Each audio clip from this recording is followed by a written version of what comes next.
جب شیطان حملہ کرے گا اور آپ کو دنیاوی خیالات کی طرف راغب کرنے کی کوشش کرے گا، آپ نماز کی ٹرانسلیشن پر غور کریں گے تو آپ کو اللہ عز و جل کا قرب بھی ملے گا اور دنیاوی خیالات سے پاکی بھی ملے گی، کیونکہ آپ اس وقت سوچ رہے ہوں گے کہ میں اللہ کی بارگاہ میں کیا کہہ رہا ہوں۔ جب سجدہ کریں گے اور کہیں گے سبحان ربی الاعلیٰ، پاک ہے میرا رب جو اعلیٰ ہے، تو خود محسوس کریں گے میں تو ادنا ہوں۔ جب کہیں گے سبحان ربی العظیم،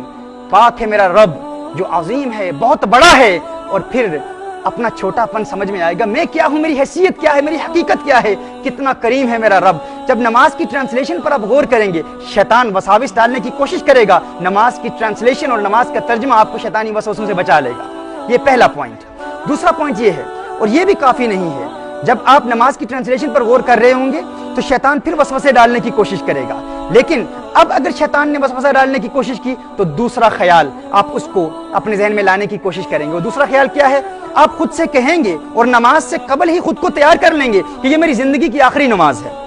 یہ میری زندگی کی آخری عبادت ہے۔ مثال کے طور پر اگر آپ نے فجر کی نماز ادا کی، اس کے بعد آپ کسی معالج کے پاس جاتے ہیں، کوئی ڈاکٹر کوئی طبیب آپ کو بتاتا ہے کہ تو فلاں مرض میں مبتلا ہے اور آج تیری زندگی کا آخری دن ہے، تو اب چند گھنٹوں کا مہمان ہے، اس کے بعد تیری موت واقع ہونے والی ہے۔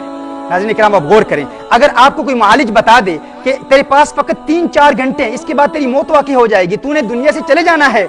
اس وقت جب آپ ظہر کی نماز ادا کریں گے تو آپ کو اس بات کا یقین ہوگا کہ آج رات میری قبر میں ہے، آج میں نے دنیا میں، آج کے بعد میں نے زندگی نہیں گزارنی۔ اس دوران اگر آپ کے کوئی دوست آپ کے ساتھ موجود ہوں، انتہائی دلچسپ باتیں کر رہے ہوں، لیکن آپ نماز پڑھ رہے ہوں، کوئی آپ کی توجہ دنیا کی طرف راغب کرنے کی کوشش بھی کر رہا ہو، لیکن دنیا کی کوئی طاقت آپ کو دنیا کی طرف، دنیا کے خیالات کی طرف راغب کرنے میں کامیاب نہیں ہوگی، کیونکہ آپ کہیں گے کہ یہ تو دنیا والے ہیں، یہ دنیا میں رہیں گے، میرے لیے یہ آخری موقع ہے اپنے رب سے راز و نیاز کی باتیں کرنے کا، یہ آخری موقع ہے اپنے رب کو راضی کرنے کا، یہ آخری موقع ہے ماضی کے تمام گناہوں کو معاف کرانے کا، یہ آخری موقع ہے اپنے رب سے التجائیں کرنے کا، آرزویں کرنے کا کہ میرے مولا میں بہت گنہگار ہوں، بہت بدکار ہوں، سیاکار ہوں، اسے شیار ہوں، ساری زندگی تیری نافرمانی میں برباد کر دی، خلاق کائنات آج مجھ سے راضی ہو جا، مولا آج مجھ سے راضی ہو جا۔ جب آپ جانتے ہوں گے، آپ کو یقین ہوگا کہ یہ زندگی کا آخری موقع ہے، آج کے بعد نماز پڑھنے کا موقع نہیں ملے گا،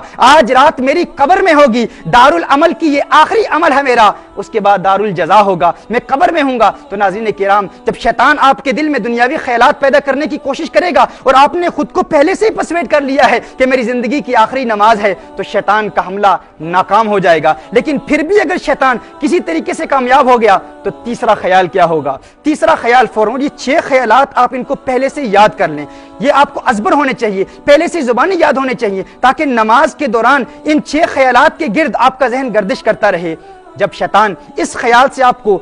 ہٹانے کی کوشش کرے اور اللہ عز و جل کی بارگاہ سے دور کرنے کی کوشش کرے تو فوراً تیسرا خیال آ جائے۔ وہ تیسرا خیال کیا ہے؟ آپ یہ سوچیں کہ میں اتنا خوش قسمت ہوں کہ اس نماز کی برکت سے آسمان سے اللہ عز و جل کے فرشتے آ رہے ہیں۔ حضور اکرم صلی اللہ علیہ وآلہ وسلم کا ارشاد ہے کہ نماز کی 3 خصلتیں ہیں، 3 خصال ہیں۔ حضور اکرم صلی اللہ علیہ وسلم نے ارشاد فرمایا تتناثر الرحمہ علیہ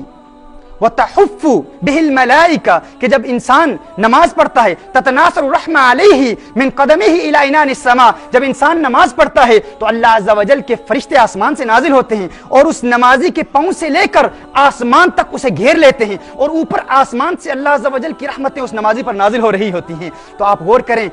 غور کیجئے، نماز کے دوران جب شیطان دنیا کی طرف توجہ راغب کرنے کی کوشش کرے اور آپ کے دل میں دنیاوی خیالات پیدا کرنے کی کوشش کرے تو آپ سوچیں میں کیا کر رہا ہوں؟ یہاں اللہ عز و جل کے فرشتے میرے پاؤں سے لے کر آسمان تک مجھے گھیرے ہوئے ہیں اور میں دنیا کے خیالات میں ملوث ہو رہا ہوں۔ اور پھر حضور اکرم صلی اللہ علیہ وسلم ارشاد فرماتے ہیں کہ اگر نماز پڑھنے والا یہ جان لے، اگر مناجات کرنے والا یہ جان لے کہ وہ کس سے راز و نیاز کی باتیں کر رہا ہے، اگر یہ بات اس کے دل میں رچ بس جائے، اس کے دل میں استقرار پکڑ لے، اس کے دل میں گھر کر لے، تو وہ نمازی کبھی نماز سے پلٹے نہیں، کبھی نماز سے دور نہ ہو، اسے نماز سے پیار ہو جائے۔ ناظرین کرام، اگر اس میں بھی شیطان کامیاب ہو جائے، آپ تھوڑی دیر کے لیے اس کے متعلق سوچیں، اور اگر آپ محسوس کریں کہ شیطان پھر حملے کر رہا ہے تو چوتھا خیال اپنے ذہن پر مسلط کر لیں۔ وہ چوتھا خیال کیا ہے؟ آپ سوچیں کہ میں پل صراط پہ کھڑا ہوں، میں پل صراط پہ کھڑا ہوں اور میری دائیں جانب جنت ہے، بائیں جانب جہنم ہے، میرے سر پر ملک الموت ہیں، میرے سامنے کعبۃ اللہ ہے اور اللہ کی معرفت کے دروازے کھل رہے ہیں، اور اگر میرا خیال دنیا کی طرف ذرا بھی راغب ہوا، ذرا بھی میرا مائنڈ سلپ ہوا تو میں جہنم میں گر جاؤں گا۔ اور اگر اس سے بھی شیطان دور کرنے کی اس خیال کے باوجود بھی شیطان آپ کے دل میں دنیاوی خیالات پیدا کرنے کی کوشش کرے تو پانچواں خیال، نماز کا ایک تقاضا یہ ہے کہ آپ یوں نماز ادا کریں گویا آپ اللہ کو دیکھ رہے ہیں۔ اب اللہ نظر تو نہیں آتا، تو اس کے لیے ہمارے صوفیاء نے یہ علم دیا ہے، تعلیم دی ہے، اللہ تو نظر نہیں آتا لیکن یہ تخیل تو آپ باندھ سکتے ہیں کہ میرے دل پر اللہ کا نام لکھا ہے، اور آپ اپنے دل پر لکھے ہوئے اللہ کے نام کو چشم تصور سے دیکھنے کی کوشش کریں۔ اور صوفیاء فرماتے ہیں اگر یہ بھی نہیں دیکھ سکتے تو یہ تصور کریں کہ میرے سامنے اللہ کا نام لکھا ہوا ہے،